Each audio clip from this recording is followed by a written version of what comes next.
Buenas tardes, propietarios.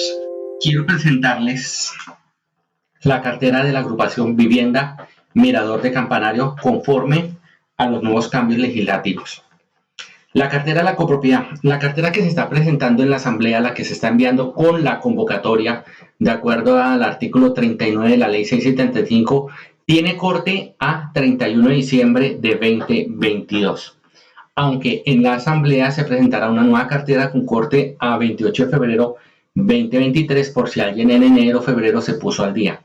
La cartera es uno de los pilares más importantes para que la copropiedad pueda llevar a cabo sus objetivos. Los morosos lo que logran al no pagar cuotas de administración es que determinadas actividades, contratos o eventos que haya preparado la copropiedad no se pueden realizar por esta mora. La cartera que tenemos acá es elaborada desde la contabilidad. El programa Cisco nos da un análisis de cartera, aunque yo por trabajarlo lo paso a un Excel. Por ejemplo, en este caso tenemos los 20 casos más grandes y aquí saco mis comparativos, mis seguimientos para ver quién ha pagado, quién no ha pagado, de 1 a 30, de 31 a 60 días. En fin, aquí hago todas las operaciones que yo necesito para hacer un análisis de cartera, que la persona esté pagando las cuotas y todo por el estilo. Quiero romper unos mitos de la cartera. ¿Los que pagan puntualmente están subsidiando a los morosos? La respuesta es técnicamente no. Los que pagan puntualmente, gracias, su cuota de administración al día, lo que permite es que la copropiedad tenga una marcha continua, que pueda pagar sus contratos y sus compromisos. Repito, el moroso lo que logra es que determinadas actividades que se tenían programadas no se puedan hacer. ¿La cartera morosa prescribe? Sí, la cartera morosa prescribe. Yo era uno de los que defendía la política que la cartera morosa en propiedad horizontal no tenía por qué prescribir porque el apartamento o el bien subsiste. Con las nuevas orientaciones que salió en el Código General del Proceso, Código de Comercio en las actualizaciones, la cartera morosa en propiedad horizontal sí prescribe.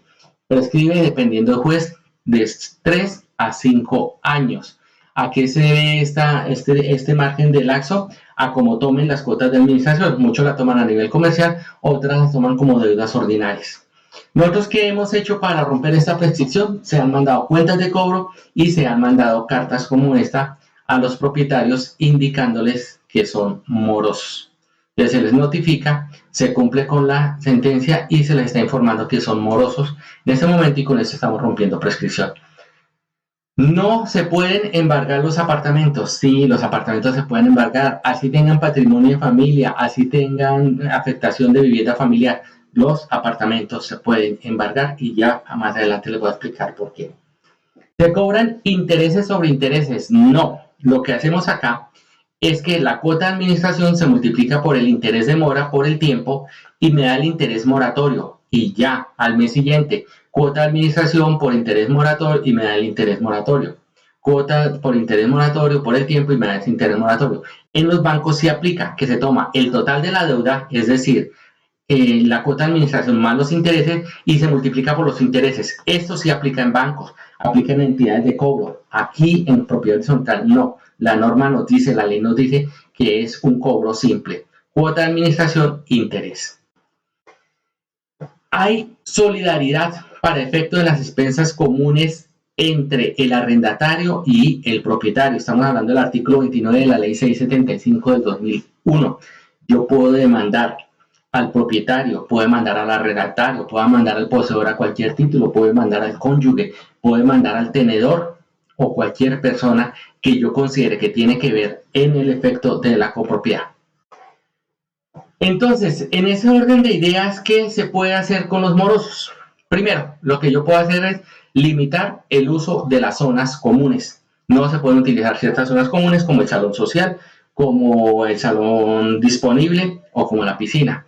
Puedo limitar el uso de parqueadero de visitantes, incluso el mismo uso de parqueadero, en caso de que no sea esencial. Se puede limitar el uso de la piscina, siempre y cuando no sea medicinal.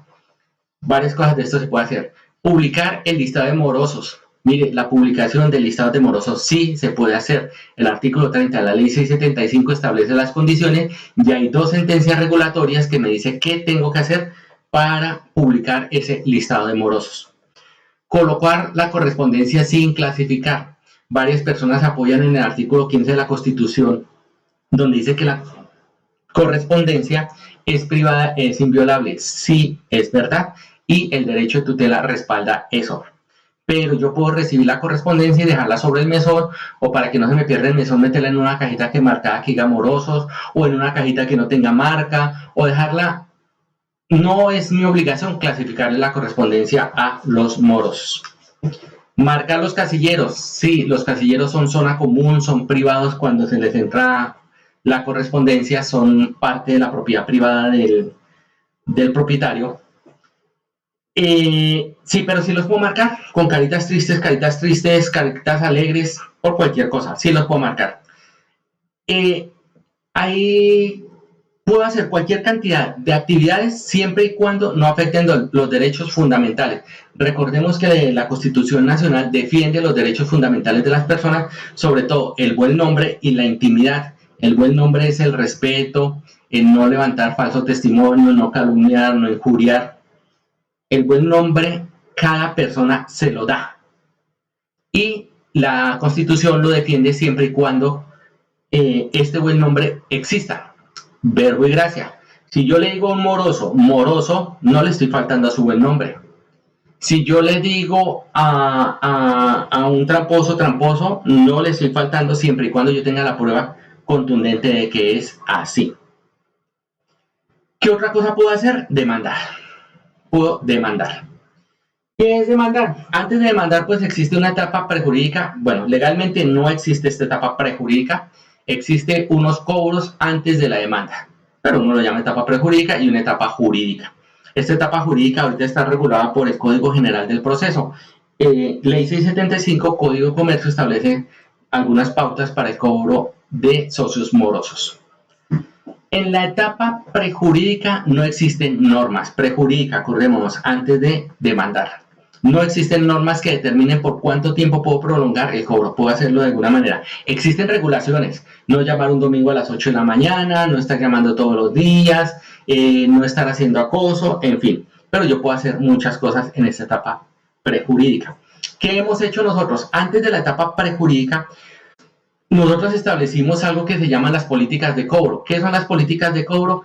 Es esto, unas políticas que presenté al Consejo de Administración, donde les informaba del marco legal, les informaba del objetivo general.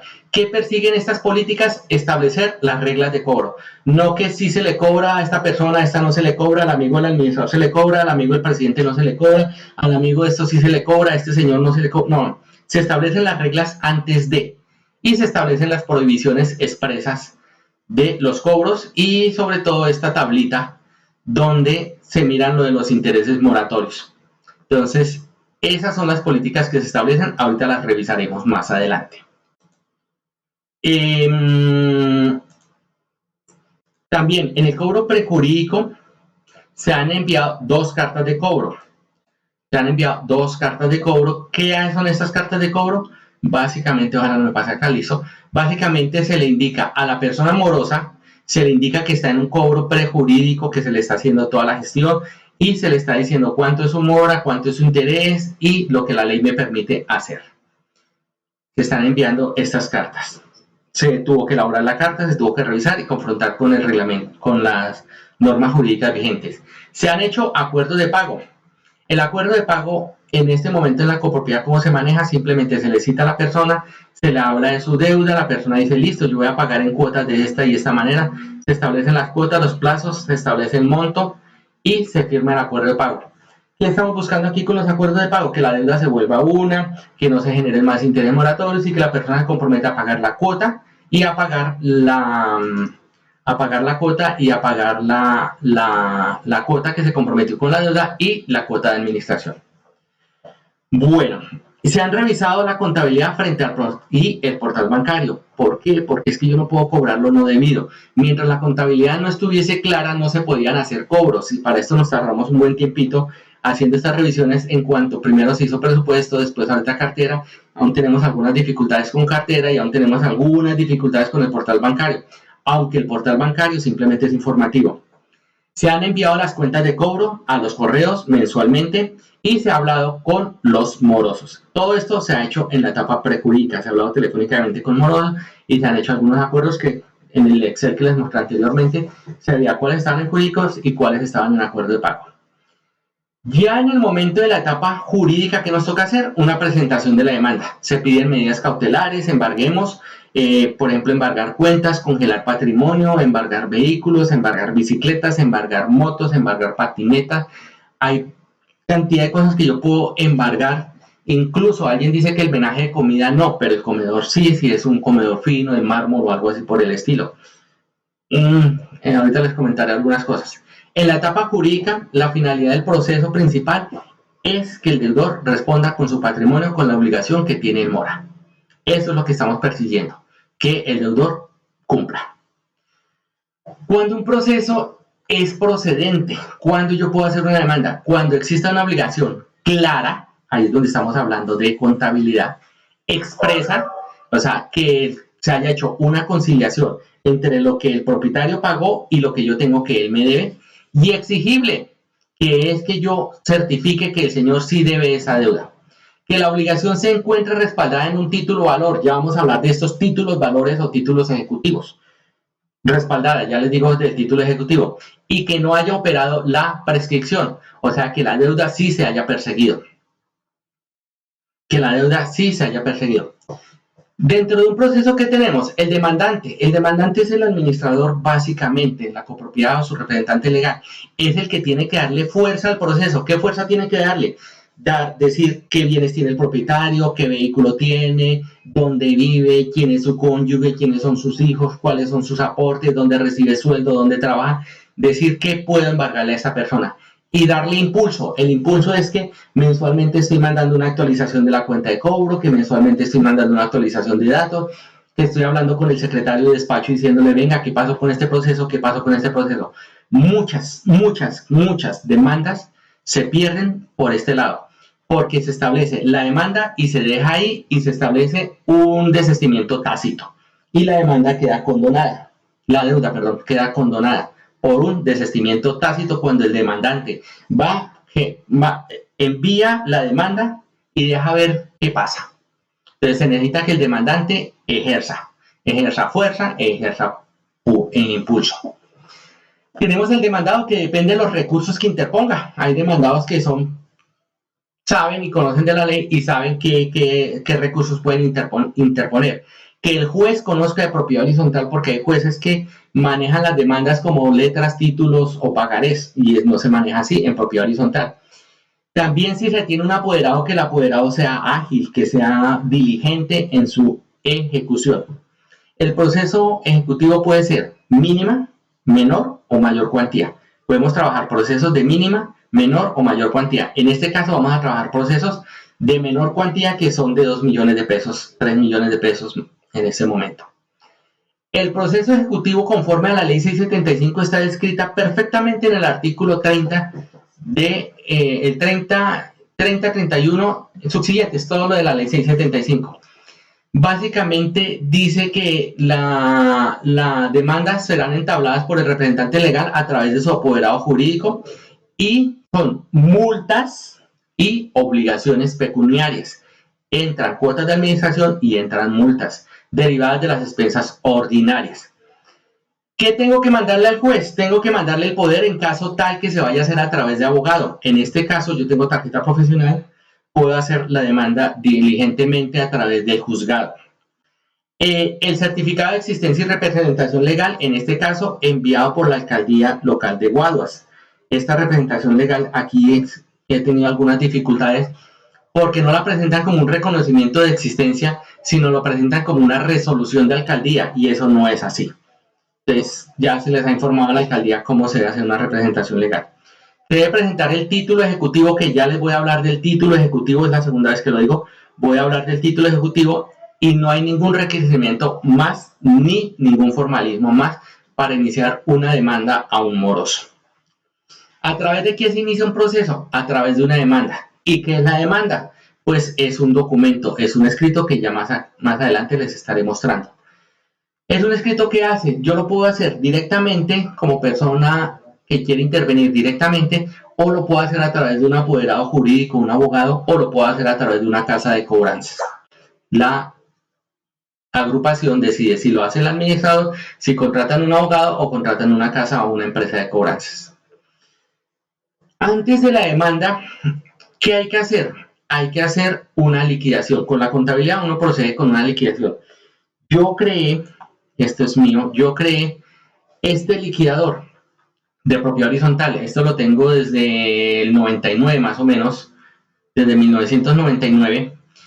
Y las ventajas que tiene es que tiene los costos interbancarios, intereses interbancarios, está por días porque aquí se respeta los años bisiestos y los años que no son bisiestos, se cobran los 31 días. ¿A qué voy?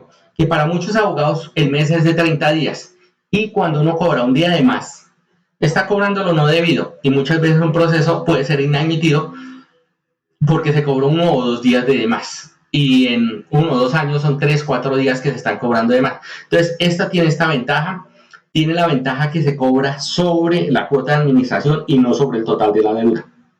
Este es una macro que yo manejo y está básicamente dada en términos de las plantillas y las resoluciones que da la superintendencia bancaria. De la superintendencia bancaria, a través del Banco de la República, establece el monto y simplemente se van actualizando de esta manera para pasarlas aquí al liquidador y que me dé el costo de las cuotas de administración y de los intereses moratorios. Por ejemplo, en este caso tenemos una deuda de 4 millones y los intereses son de 637.000 pesos. Entonces ahí me dan los valores. Continuemos. Entonces, antes de la demanda se hace este liquidador. Se hace el escrito de la demanda, que es de lo que les he hablado varias veces. La demanda que yo hago acá, simplemente notifico al juez civil de Guaduas, le pido que sea de reparto. Es un proceso ejecutivo singular de menor cuantía, que ya hablamos adelante, menor cuantía. Agrupación de vivienda del campanario, describo al demandante y aquí hago una descripción mía de mi nombre, mis direcciones, mis datos, mi tarjeta profesional de administrador para iniciar la demanda en nombre propio y no a través de apoderado judicial, que antes el código exigía que para hacer cualquier tipo de esto se necesitaba apoderado judicial. En este caso no, porque es una singular de menor cuantía y se establecen de mínima cuantía con el nuevo Código General del Proceso. Bueno, primero entonces se establecen los hechos, que la propietaria, el segundo la consecuencia, tercero la finalidad. Básicamente este es el escrito, mis pretensiones, y aquí comienza a hacer una descripción de todo lo que debe la persona, los hechos, lo que debe. Establezco la competencia y la cuantía diciéndole al señor juez que sí tiene concurrencia para que lleve a cabo este proceso. Presento las pruebas, lo que yo voy a mandar, la copia de los documentos, todos los documentos, establezco las notificaciones. Esta es la demanda, es un escrito que simplemente se diligencia al demandado y se llena la parte de la deuda y se escribe. Esto se hace a través de la certificación, que la vamos a ver ahorita más adelante. Bueno, esta es el escrito de demanda y el otro es la certificación de la deuda. La certificación de la deuda es otro documento que se anexa y que nos está diciendo que el deudor, o sea, que el administrador certifica. Este es el título valor que hablaba inicialmente, que les dije que ya era la segunda vez. El título valor que el artículo 48 de la ley 675 da para que se vuelva el único documento válido como cobrar. Esto se volvería una letra de cambio, un pagaret, un título valor, que es que el administrador o el representante legal dice que la persona debe y dice cuánto debe, y con esto es suficiente. En el anterior proceso, en la anterior ley, lo que tocaba era llevar el acta de la asamblea, la aprobación de la cuota, el listado de cuotas de administración, la certificación de las cuotas de administración, los certificados del Banco de la República donde demostraba que los intereses no se habían pagado, y uno comenzaba a hacer estos cuadritos. Ahorita, con el nuevo procedimiento, simplemente coloco el mes que me debe, el recibo con lo que le cobré y el valor. Y digo, me debe esto. Para el juez, esto es suficiente. Para el juez, esto debe ser suficiente, no puede exigir más de esto. Viene la firma digital, viene mi nombre y viene mi identificación, tarjeta profesional. Bueno, Con la demanda, entonces yo tengo que hacer el poder en caso tal que se contrate abogado o casa de cobro. Debo llevar la certificación de la deuda, que es el que les acabo de mostrar, que es el título valor. Debo llevar el certificado de representación legal. Certificado, es que aquí mandan es una resolución, pero ya, es certificado de la representación legal expedida por la Alcaldía Municipal de Guaduas. Y el certificado de libertad y tradición del inmueble. Con estos documentos ya voy y lo presento y establezco la demanda.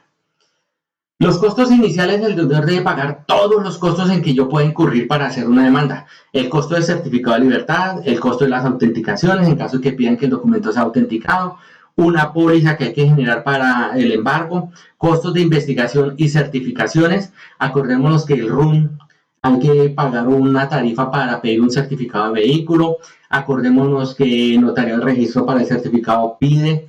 Acordémonos que uno puede a través de la cédula averiguar qué otras propiedades tiene el deudor, su arrendatario, su primero de afinidad, primero consanguíneo hacia arriba y consanguíneos hacia abajo. Yo puedo averiguar todo eso.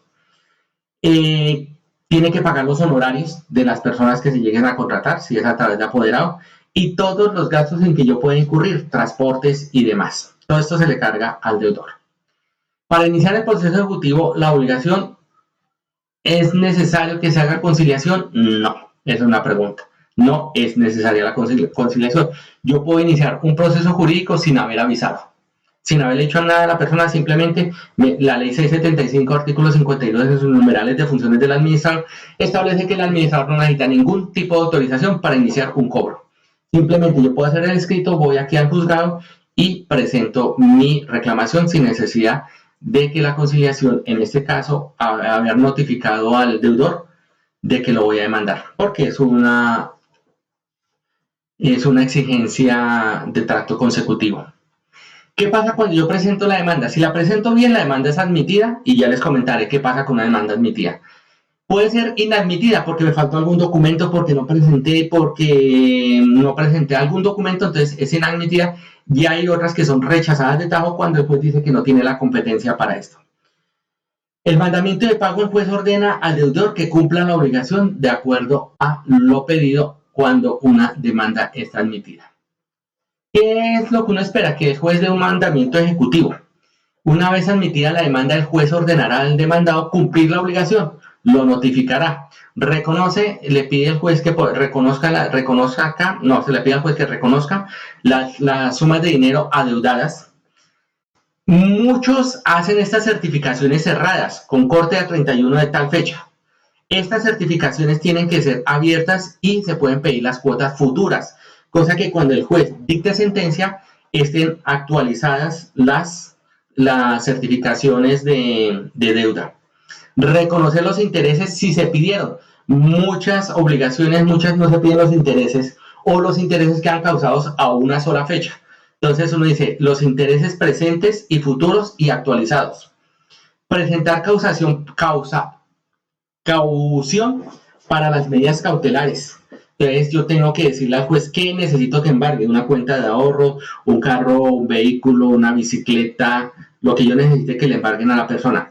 Condenar en costas al demandado. Es importante pedir esto al juez porque si no, en últimas, los gastos en que uno incurrió los paga uno mismo. Reconocer personería jurídica en caso de pertinencia en causa, si la persona es o no es pertinente. Verbo y gracia. El hijo está representando a la mamá, pero no tiene el reconocimiento de una personería jurídica. Entonces no tiene una pertinencia. Señalar la notificación, en qué momento la persona va a ser notificada, de qué manera, dónde, a través de un edicto, a través de un periódico, en fin. Aquí viene la citación para el emplazamiento. Entonces el juez, después de que dicta la demanda, se cita al emplazado o a través de una comunicación escrita que le llega al administrador y él se la traslada al deudor, o a través de un periódico en caso de que yo no conozca la dirección, o a través de un WhatsApp, a través de un correo, cualquier medio pertinente, a través de una cuñada radial, bueno, en fin. La finalidad es dar a conocer al deudor la demanda ejecutiva y requerir o intimar al deudor para que cumpla con la obligación. Por eso yo lo estoy emplazando. Las medidas cautelares las dicta mediante providencia judicial con el fin de asegurar que el derecho cierto podrá hacerse efectivo y no simplemente que se vuelva lo que alguien dice, un saludo a la bandera con la persona no tiene nada. Por eso uno acude a sueldos, a bienes. Alguien decía, es que el menaje de comida no se puede embargar. Sí, se puede embargar comedor. Sí, se pueden embargar, por ejemplo, ollas en acero inoxidable. Yo he recibido dólares, he recibido motos, he recibido cosas en parte de pago. Las medidas cautelares, básicamente uno tiene dos periodos en las medidas cautelares, que es el embargo, que es cuando le digo al juez qué tiene la persona, y el secuestro, que es cuando el juez dice, los bienes embargados se le entregan a tal persona mientras se define la situación. Se hace el remate en caso de que en caso de que culmine en demanda el proceso. El objetivo de las medidas cautelares pues es evitar que la persona se iliquide, básicamente queda el apartamento, entonces no habría esa complicación. Las medidas cautelares son actuaciones independientes dentro del proceso jurídico. Yo puedo embargar lo que yo considere que puedo embargar. Joyas, por ejemplo. Puedo embargar inmuebles, puedo embargar muebles y enseres, puedo embargar salarios, puedo embargar vehículos automotores, vehículos, bicicletas, vehículos, moto, tienen ciertas remanentes en determinados procesos. Por ejemplo, si el apartamento está embargado por subsidio, si está embargado por un banco, entonces yo voy por remanentes. O embargo de contratos de arrendamiento en caso tal que el apartamento esté arrendado, o demandar al arrendatario del artículo 29 me da esa solidez. En caso que el embargo de cuentas, salarios, bienes no haya cubierto la totalidad de una deuda, el juez señala que se proceda con el remate del bien, cuando ya lo tengo secuestrado. Después de su adjudicación, es decir, con la entrega al actual dueño. Así el apartamento lo compren con deuda, tienen que pagar la administración pasada. ¿Cómo se puede terminar un proceso? Porque la persona paga por una prescripción o algo que se llama abandono o terminación por abandono del caso. Por compensación, lo que yo comentaba, que se recibe algo en parte de pago. Dólares, en Colombia no se pueden sellar, en Colombia no se pueden cancelar deudas con dólares salvo que sea una empresa internacional, pero uno sí puede negociar que se recibió una compensación en dólares, se recibió una compensación en vehículo, se recibió una compensación, yo recibí una moto, se recibió en compensación, en fin, cualquier cosa. El acuerdo de pago no termina el proceso, si ya está en proceso, el proceso sigue. Simplemente lo suspende, se le quita el impulso que llevaba. ¿Qué bienes no se pueden embargar? Pues dicen que el dormitorio, el comedor, ropa, utensilios caseros, libros, etcétera, salvo que representen un valor suntuario. Ropa que sea suntuaria, tenis de marca, por ejemplo, que no estén desempacados. Utensilios suntuarios, en cerámica, ollas en acero inoxidable, cosas así por el estilo. Libros que tienen algún valor suntuario. Pensiones, efectuando demandas por alimentos, afectación a vivienda familiar, aquí ya ahorita vamos a hablar de eso, y el patrimonio de familia. Estos de vivienda familiar, ya vamos a hablar ahorita más adelante de esto, o ya, patrimonio de familia está en proteger la casa de habitación de enseres, y básicamente lo que busca es que no hayan terceros demandantes. El patrimonio de familia existe y se puede demostrar que no existe en determinado momento. El patrimonio de familia tiene ciertas causales. Yo como administrador puedo demostrar que esas causales no se cumplen. Verbo y gracia, que no es familia, que el cónyuge con el que adquirió el ya no está ese cónyuge, que ya los hijos son mayores de edad, que los hijos subsisten por sí solos, que los hijos ya cumplieron su periodo académico, que no hay hijos especiales. Cualquier cosa de esta yo puedo romper un patrimonio de familia simplemente notificando al juez que hay falsedad en documento cuando no existen las causales para que se establezca el patrimonio de familia. En caso, por ejemplo, lo que yo decía, que se cambie de cónyuge, de estar libre de hipoteca, el patrimonio de familia. Bueno, en caso de afectación de vivienda familiar, cuando hay separación del esposo, cuando hay separación de la familia, cuando hay un acta de divorcio, cuando hay un nuevo cónyuge en el apartamento, se pierde este beneficio. Entonces, ¿por qué no se ha demandado? ¿Por qué? Porque en ese momento yo no tengo ningún caso en proceso jurídico, salvo dos que ya están. Por tiempo de elaboración de las políticas hay que elaborarlas y hay que establecerlas. Los cobros, las cartas de cobro y ya todo esto se ha hecho. Por claridad en la contabilidad, ya le comenté, no se puede cobrar lo no debido, no se puede cobrar lo no debido. Simplemente yo tengo que tener un soporte de donde estoy sacando los datos. El otro, el presupuesto no fue claro aquí el año anterior, ¿en qué sentido? En el tema de gastos. Entonces, al no tener clara la contabilidad en la parte presupuestal, no fue posible establecer varios ítems que se necesitaban para establecer la deuda. Por priorizar otras actividades, me refiero al caso de Colsubsidio, me refiero al caso de Maeco, permitiendo que los morosos se pusieran al día y hablando para agotar la conciliación. Se tomó lo que había en cartera, se miró quiénes estaban morosos, se habló con ellos, se les dijo. Esto comenzó en junio, perdón. En junio comenzamos a hablar con los morosos, varios comenzaron a cumplir las cuotas, sobre todo para terminado mayo, varios se pusieron al día. En la asamblea de agosto, otros tantos se pusieron al día y otra vez se están volviendo a atrasar. ¿Por qué no se ha hecho el cobro? Para evitar el cobro de lo no debido. Si la contabilidad no está al día, hay un cobro de lo no debido. Por no hacer cobros no soportados, porque es bajo gravedad de juramento que se hace esto, y en mi leal saber y entender, yo tengo que hacer la certificación de deuda. Yo no puedo presuponer que como no ha pagado, esa es. No, yo tengo que tener un soporte. Por la protección a la cobranza abusiva. Yo no puedo estarle diciendo a una persona, me debe, y que la persona le diga, bueno, ¿cuánto le debo? No, es que no sé. Esto se llama una cobranza abusiva. Se llama constreñimiento al deudor. Si usted no me paga, yo lo demando. Si usted no me paga, yo lo demando. Si usted no me paga, yo lo demando. No se puede abusar de la posición dominante, que en este caso tiene el conjunto, y vulnerar las garantías de quien aún no ha honrado su crédito. Por eso no se había hecho.